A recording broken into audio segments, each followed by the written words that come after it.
What was the important lesson that you learned from your father, N. Chandrababu Garu, especially given his expertise in bringing the innovation to the state? No, I mean, you skipped a question.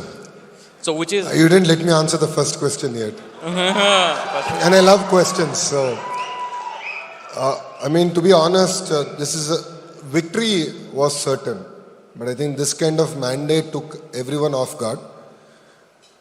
This mandate has increased our responsibility. It's a great responsibility on our shoulders.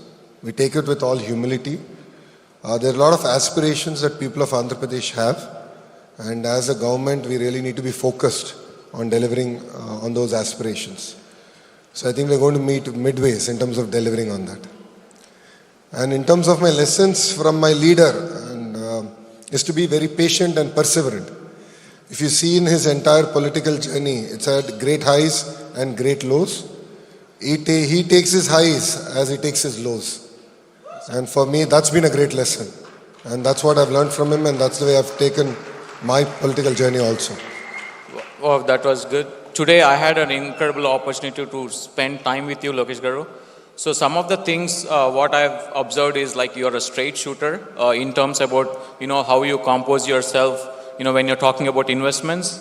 Just want to understand especially when you're trying to bridge some of the gaps, especially in terms about creating an enterprise, because a lot of our audience are mostly in small business enterprises.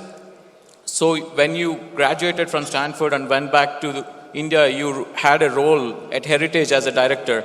So when you actually ran both an enterprise company and then you came back into politics, how was that experience? Because a lot of our audience here would want to understand how to create an enterprise.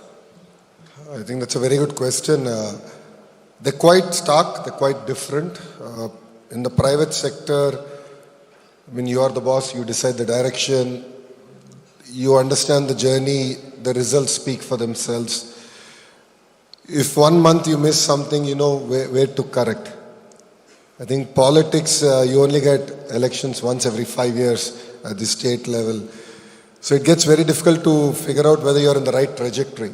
And it's very important to remain grounded, meet people, hear from them, understand whether what you're doing is right and whether what decisions you're taking are meeting with their aspirations or not.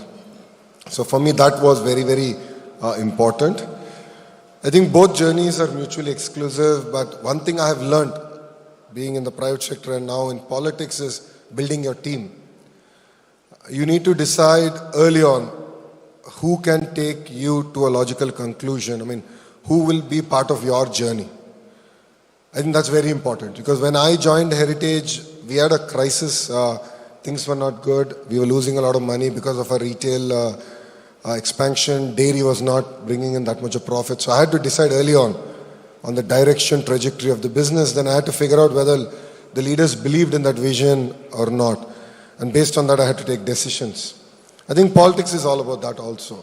I think you need people who believe in your vision, but also have that boldness to correct you when you're making mistakes. So in that sense, in terms of building your team, building the leadership in both organizations is something that I find very similar.